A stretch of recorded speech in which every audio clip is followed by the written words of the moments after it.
بسم اللہ الرحمن الرحیم الحمد للہ رب العالمین والصلاة والسلام علی رسول خیر خلقہ محمد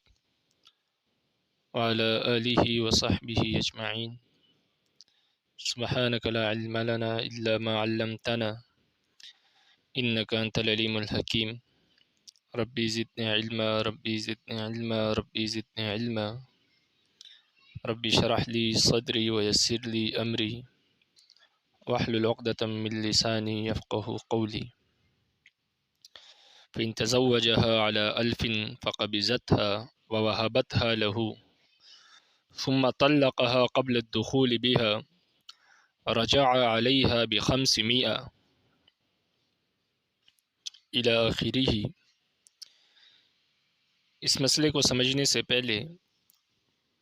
دو مسئلے اور سمجھ لیں۔ پہلا مسئلہ یہ ہے کہ اگر نکاح کے دوران مہر مقرر کیا جائے اور پھر خلوت صحیحہ اور دخول سے پہلے شوہر بیوی کو طلاق دے دے تو ایسی صورت میں عورت کو آدھا مہر ملتا ہے، اور اگر نکاح کے وقت یا نکاح کے بعد شوہر بیوی کو پورا مہر دے دے اور اس کے بعد خلوت صحیحہ یا دخول سے پہلے طلاق دے دے تو آدھا مہر شوہر واپس لے گا، کیونکہ عورت کا حق اگر دخول سے پہلے صحبت سے پہلے عورت کو طلاق دے دی جائے تو ایسی صورت میں اس کو آدھا مہر ملتا ہے۔ جب پہلے سے ہی شوہر نے پورا مہر دیا ہوگا تو آدھا واپس لے گا، کیونکہ اس کا حق آدھے میں ہے، پورے میں نہیں ہے، اس لیے آدھا مہر واپس لے گا۔ یہ ہو گیا ایک مسئلہ۔ اگر شوہر بیوی کو مہر ادا کر دے اور پھر خلوت اور صحبت سے پہلے دخول سے پہلے طلاق دے دے تو ایسی صورت میں شوہر اپنا آدھا مہر واپس لے گا، آدھا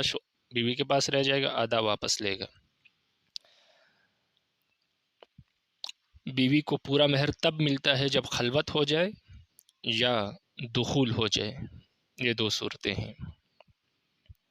یہ ہو گیا ایک مسئلہ۔ دوسرا مسئلہ یہ ہے کہ جس چیز کے ذریعے سے ہم دوسری چیز خریدتے ہیں تو فقہ کی اصطلاح میں وہ چیز جس کے ذریعے سے آپ دوسری چیز خریدیں اس کو ثمن کہتے ہیں، اس کو ثمن کہتے ہیں۔ اب اس ثمن کی دو قسمیں ہیں۔ نمبر ایک جس کو کرنسی کہتے ہیں، یعنی پیسہ، روپیہ، ڈالر، درہم اور دنانیر، اس کے ذریعے سے ہم کسی سے کوئی چیز خریدتے ہیں تو اس کو ثمن کہتے ہیں۔ اب یہ جو پہلی قسم ہے جس کو کرنسی کہتے ہیں، اس کا حکم یہ ہے کہ جب آپ معاملات کر رہے ہوں کسی کے ساتھ معاملہ کر رہے ہوں،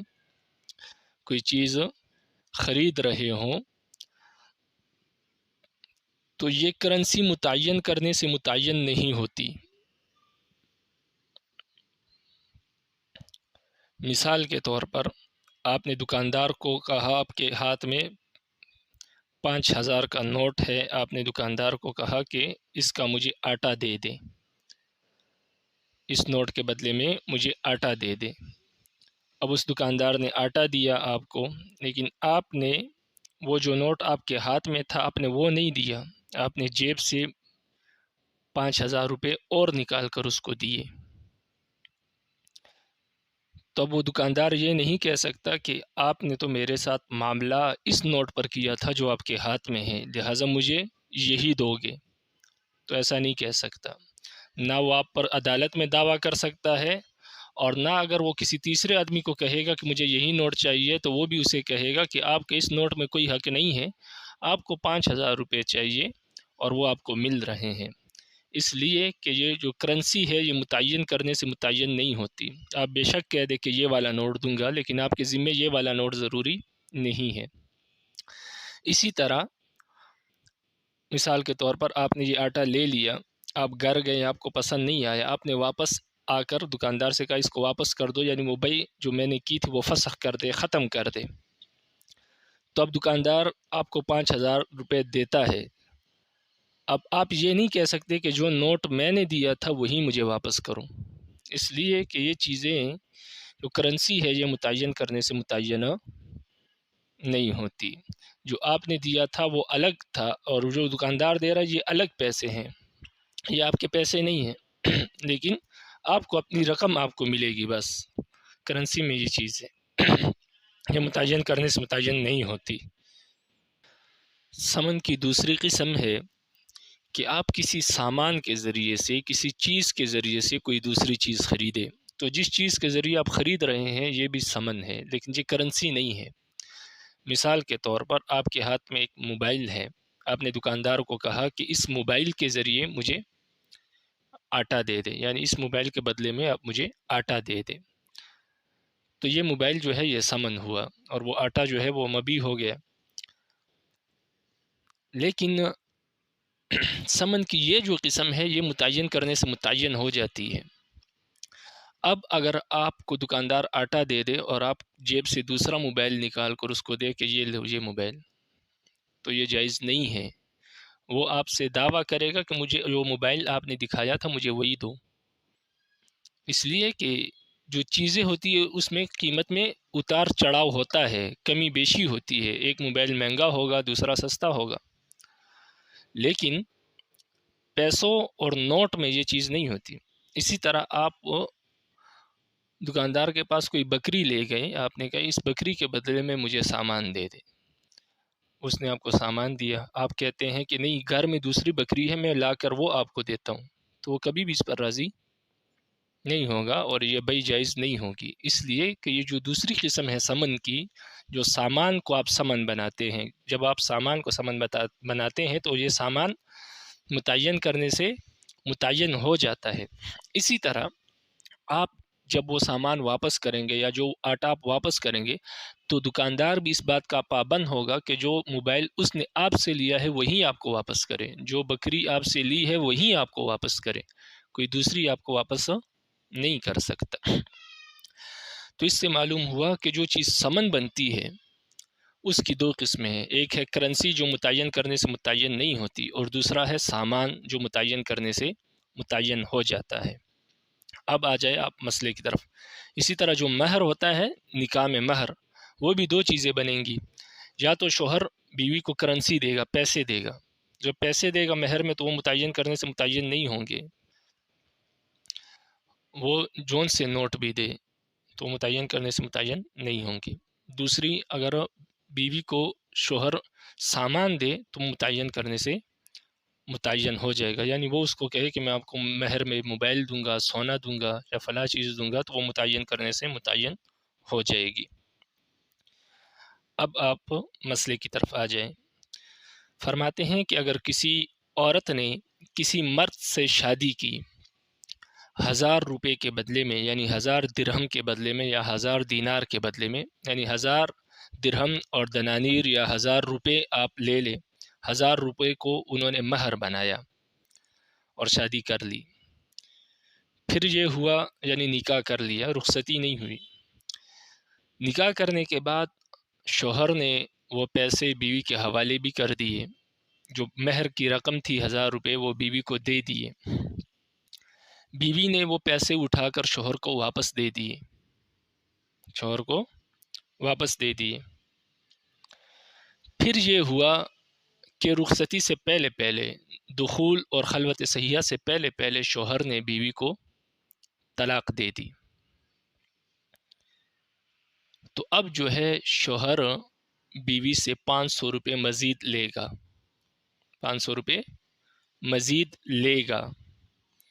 اس لیے کہ جب شوہر نے بیوی کو 1000 روپے دیے تو مہر تو ادا کر دیا شوہر نے، یعنی 1000 روپے دے دیے، اب اس 1000 روپے میں بیوی کا حق پورا نہیں ہے، آدھے مہر میں ہے، آدھے مہر میں حق تب آئے گا جب خلوت ہوگی یا دخول ہوگا، لیکن بیوی نے وہ 1000 روپے اٹھا کر شوہر کو واپس کر دیے۔ اب ہم یہ نہیں کہیں گے کہ بیوی نے مہر واپس کیا، نہیں، مہر تو شوہر نے ادا کر دی ہے، بیوی نے جو یہ 1000 روپے دیے ہیں شوہر کو واپس، یہ تحفہ ہے، تو جب بیوی نے تحفہ دے دیا تو بیوی نے تو 1000 روپے تحفہ دیے ہیں، وہ تو شوہر کے پاس آ گیا، لیکن شوہر نے جو 1000 روپے مہر دیا وہ بیوی کے ذمہ باقی ہے، 500 روپے میں اس کا حق ہے، 500 میں ابھی حق نہیں ہے، 500 میں حق دخول اور خلوت کے بعد آئے گا، لیکن دخول اور خلوت سے پہلے پہلے ہی شوہر نے اس کو طلاق دے دی، جب طلاق دے دی تو اب 500 روپے میں اس کا حق تھا، 500 میں نہیں تھا، اب 500 روپے شوہر اس سے واپس لے گا، 1000 روپے تو جو بیوی نے دیے تھے وہ تو تحفہ ہے۔ اب اگر کوئی شخص یہ کہے کہ شوہر نے بیوی نے تو وہی نوٹ واپس شوہر کو دیے تھے، وہی نوٹ جو شوہر نے اس کو دیے تھے وہی نوٹ اٹھا کر واپس دیے، تو ہم کہتے ہیں کہ یہ نوٹ متعین کرنے سے متعین نہیں ہوتے، جب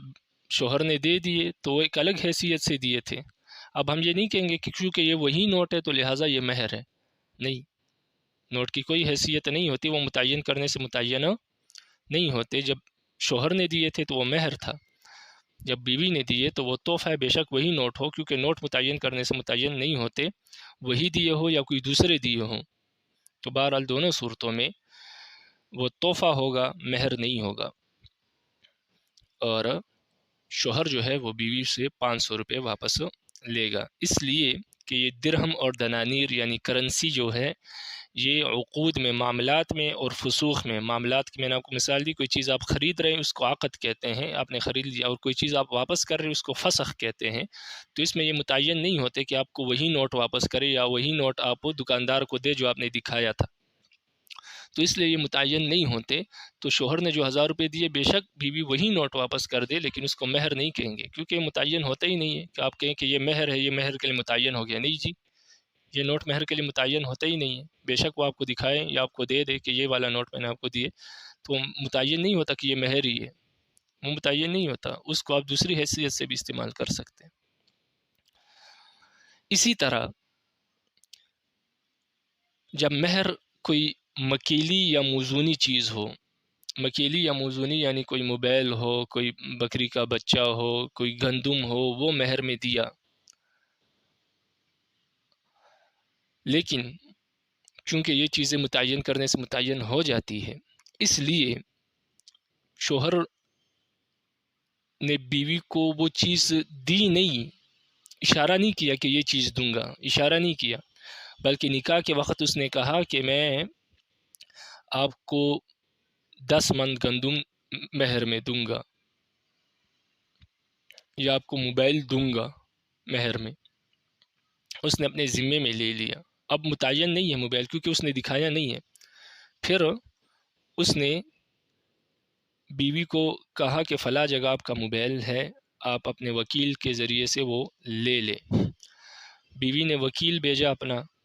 اس نے موبائل لے لیا، قبضہ کیا، اور بیوی نے ساتھ یہ بھی کہہ دیا وکیل کو کہ آپ قبضے میں لے کر شوہر کو واپس کر دیں، تو اس طرح جب واپس ہوا تو چیز متعین نہیں ہوئی، کیونکہ ان کے ہاتھ میں نہیں آئی ہے، نہ انہوں نے، بلکہ شوہر نے صرف اپنے ذمے میں لیا تھا، جب ذمے میں لیا تھا تو وہ متعین نہیں ہوئی، ہاں اگر جب نکاح کے وقت اگر وہ دکھاتا تو پھر متعین ہوتی، پھر اگر واپس کرتا تو پھر جو ہے اس وقت وہ مہر ہی ہوتا، لیکن اب چونکہ نکاح کے وقت اس نے دکھایا نہیں ہے، وہ چیز صرف اپنے ذمے میں لی ہے تو وہ متعین نہیں ہے، جب متعین نہیں ہے اور بیوی نے غیر متعینہ چیز شوہر کو واپس کر دی تو لہٰذا اس نے مہر واپس نہیں کیا، تحفہ واپس کیا ہے، تحفہ دیا ہے، تو جب تحفہ دیا ہے اور پھر دخول سے پہلے شوہر نے طلاق دے دی تو موبائل کی جتنی قیمت ہے اس میں سے آدھی عورت جو ہے شوہر کو واپس کرے گی، شوہر یعنی آدھی قیمت لینے کا مجاز ہوگا بیوی سے، اس لیے کہ اس نے اپنی طرف سے تو مہر پورا دیا تھا، اب دخول سے پہلے طلاق دے دی تو اب آدھے مہر کا وہ حق رکھتا ہے کہ واپس لے لے، باقی بیوی نے جو موبائل واپس کیا ہے تو وہ متعین نہیں تھا موبائل، کیونکہ شوہر نے اس وقت اور نکاح کے وقت وہ دکھایا نہیں تھا یا دیا نہیں تھا اپنے ہاتھ سے، صرف یہ کہا تھا کہ فلاں جگہ پڑا ہے آپ لے لے، تو وہ متعین نہیں تھا، جب متعین نہیں ہے تو وہ مہر نہیں ہے، وہ مہر تو ہو گیا جب شوہر نے دیا تھا، لیکن جب بیوی نے واپس کیا وکیل کے ذریعے سے تو وہ مہر نہیں بلکہ تحفہ ہے، تو اس لیے مکیلی اور موزونی چیز میں یہ شرط ہے کہ وہ نکاح کے وقت شوہر اپنے ذمے میں لے لے، دکھائے نہ کہ یہ چیز میں دوں گا، اگر دکھا دے تو پھر مسئلہ الگ ہے، پھر اپنے مقام پہ آئے گا وہ مسئلہ۔ تو یہاں تک یہ عبارت کو دیکھ لیں. فرماتے ہیں فَإِن تَزَوَّجَهَا عَلَى أَلْفٍ فَقَبِضَتْهَا وَوَهَبَتْهَا لَهُ ثُمَّ طَلَّقَهَا قَبْلَ الدُّخُولِ بِهَا رَجَعَ عَلَيْهَا ب500. فرماتے ہیں اگر کوئی عورت شادی کر لے 1000 روپے کے بدلے میں، یا کوئی شخص کسی عورت سے شادی کر لے 1000 روپے کے بدلے میں، اور وہ شخص وہ عورت پھر اس 1000 روپے پر قبضہ بھی کر لے، یعنی شوہر اس کو دے دے، وہ اس نے قبضہ کر لیے، اپنے قبضے میں لے لیے. وَوَهَبَتْهَا لَهُ، اور پھر اس کے بعد اس بیوی نے وہ 1000 روپے شوہر کو واپس تحفے میں دے دیے. ثُمَّ طَلَّقَهَا قَبْلَ الدُّخُولِ بِهَا، پھر دخول سے پہلے پہلے اس شوہر نے اس بیوی کو طلاق دے دی. رجع علیہا ب500، تو وہ شخص اس عورت سے 500 روپے مزید لے گا. لأنه لم يصل إليه بالهبة عين ما يستوجبه، اس لیے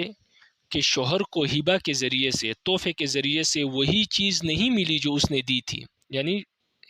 جو تحفہ دیا وہ مہر نہیں ہے. کیوں مہر نہیں ہے؟ لأن الدراهم والدنانير لا تتعینان في العقود والفسوق، اس لیے کہ جو درہم اور دنانیر یعنی کرنسی ہوتی ہے وہ عقود میں، معاملات میں، نکاح بھی ایک معاملہ ہے، عقود میں اور فسوق میں متعین نہیں ہوتی. بے شک اس نے وہی 1000 روپے واپس دیے، لیکن وہ متعین نہیں ہے مہر کے لیے کہ یہ 1000 روپے بس مہر ہی ہوں گے. نہیں، یہ دوسری حیثیت سے بھی استعمال ہو سکتے ہیں. تو جب شوہر نے دیے تھے تو مہر تھا، اب مہر نہیں رہے. جب بیوی نے قبضے میں لے لیا اب مہر نہیں ہے وہ پیسے. اب بیوی اس کو اگر کسی کو تحفہ دیتی ہے تو وہ تحفہ بن جائے گا، وہ مہر نہیں رہے گا، ہمیشہ کے لیے مہر نہیں ہے، کیونکہ یہ چیزیں متعین نہیں ہوتی متعین کرنے سے. وَكَذَا إِذَا كَانَ الْمَهْرُ مَكِيلًا أَوْ مَوْزُونًا آخَرَ فِي الذِّمَّةِ لِعَدْمِ تَعَيُّنِهَا، اسی طرح جب مہر کوئی مکیلی چیز ہو، یعنی جو کیل کر تول کر دی جاتی ہے، ایسی کوئی چیز ہو جیسے گندم وغیرہ، او موزوناً، یا کوئی وزنی چیز ہو، لیکن موزوناً آخر، موزونی چیز ہو جو وزن کر کے دی جاتی ہے لیکن سونا اور چاندی نہ ہو، یعنی درہم اور دنانیر نہ ہو، لوہا ہو، پیتل ہو، اس طرح کی کوئی چیز ہو، پیتل کے برتن وغیرہ ہو. تو ایسی صورت میں فی الذمتی، لیکن اس میں شرط یہ ہے کہ یہ شوہر نکاح کے وقت اپنے ذمے میں لے لے کہ یہ چیزیں میں دوں گا، اس وقت موجود نہ ہو. لعدم تعینھا، اس لیے تاکہ تعین لازم نہ آئے، کیونکہ ذمے میں لے گا تو پھر وہ چیزیں متعین نہیں ہوں گی. لیکن نکاح کے وقت حاضر کرے گا کہ یہ چیز دوں گا، یا مہر دیتے وقت وہ کہے اپنے ہاتھ سے دے دے کہ یہ چیز لے لے، یہ آپ کا مہر ہے، تو پھر متعین ہو جائے گا. تو متعین نہ کرے بلکہ ذمے میں لے لے کہ یہ چیز دوں گا، اور پھر عورت سے کہے کہ فلاں جگہ پڑی ہے آپ لے لیں، تو اس صورت میں یہ مسئلہ ہوگا. باقی اگر متعین ہو تو پھر اس کی کیا صورت ہے، کیا مسئلہ ہے، وہ اپنے مقام پر آ جائے گا. آگے فرماتے ہیں اسی مسئلے کی دوسری صورت ہے فَإِن لَمْ تَقْبِضِ الْأَلْفَ حَتَّى وَهَبَتْهَا لَهُ ثُمَّ طَلَّقَهَا قَبْلَ الدُّخُولِ بِهَا لَمْ يَرْجِعْ وَاحِدٌ مِّنْهُمَا عَلَى صَاحِبِهِ بِشَيْءٍ إِلَى آخِرِهِ. اسی مسئلے کی دوسری صورت وہ یہ ہے کہ عورت نے مرد سے شادی کی 1000 روپے کے بدلے میں، لیکن ابھی 1000 روپے مہر پر عورت نے قبضہ نہیں کیا تھا، شوہر نے ابھی تک 1000 روپے دیے نہیں ہیں، ابھی تک مہر شوہر نے ادا نہیں کیا، اور شوہر نے دخول سے پہلے پہلے، خلوت سے پہلے پہلے بیوی کو طلاق دے دی. تو اب بیوی کو کیا ملے گا؟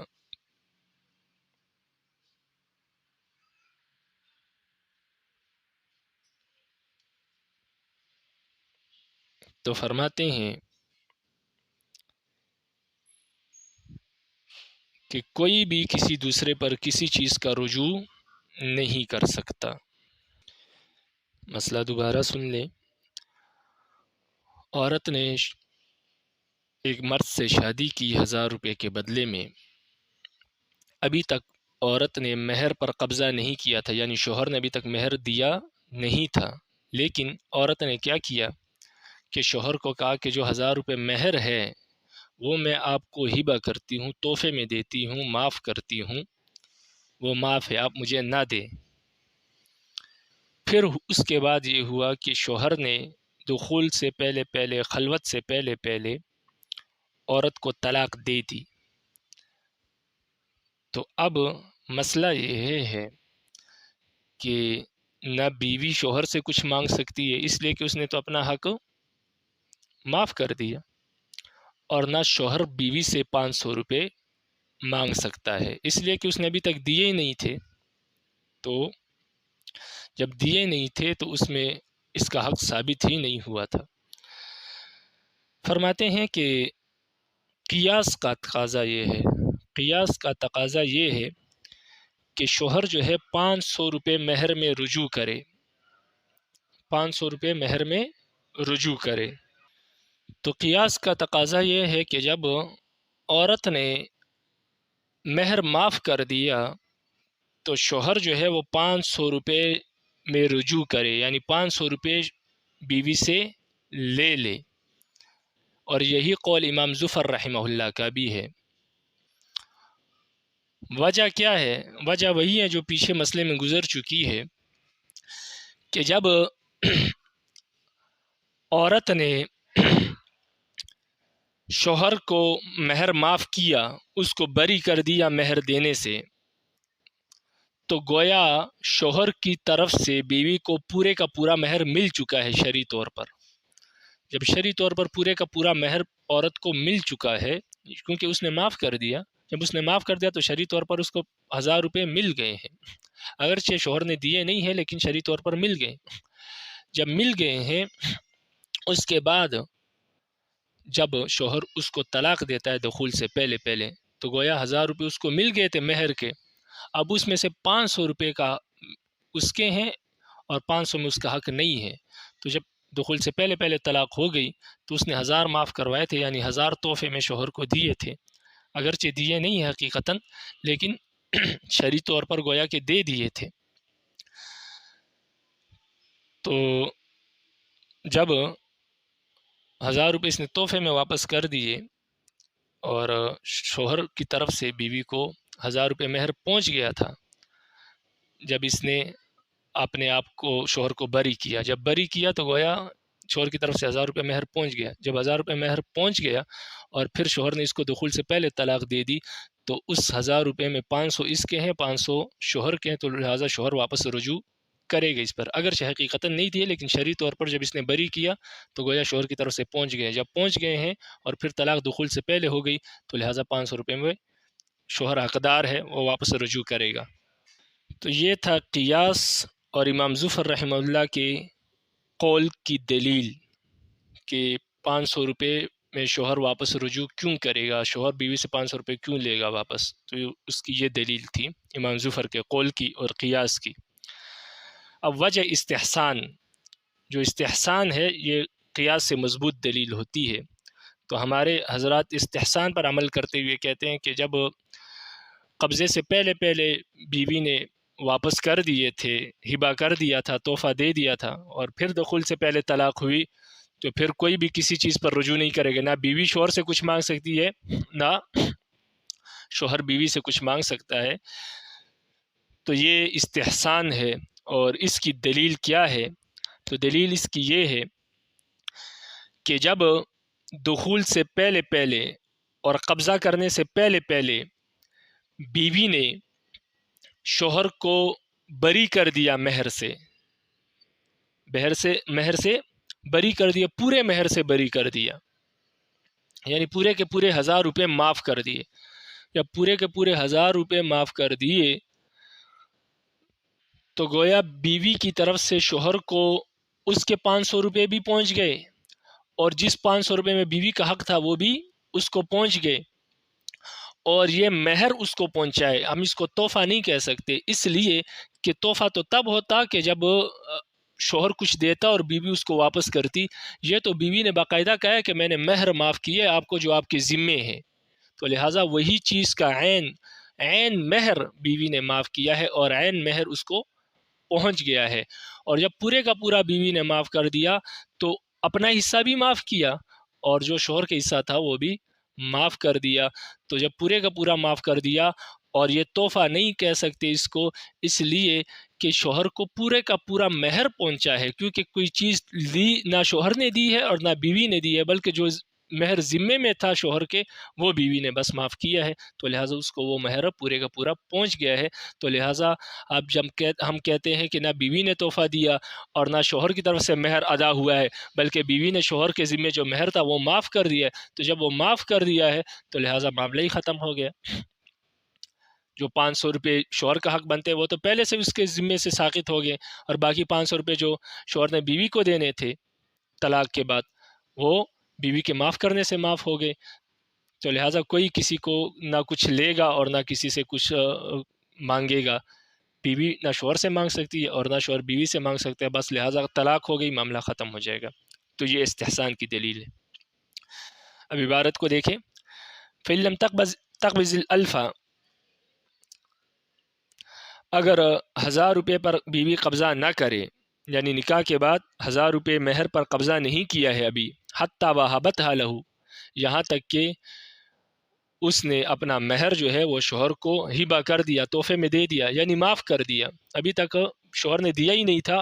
یہاں تک کہ بیوی نے نکاح کے بعد کہہ دیا ٹھیک ہے آپ کو معاف ہے، دے دیا۔ ثم طلقها قبل الدخول بها، پھر دخول اور خلوت سیاح سے پہلے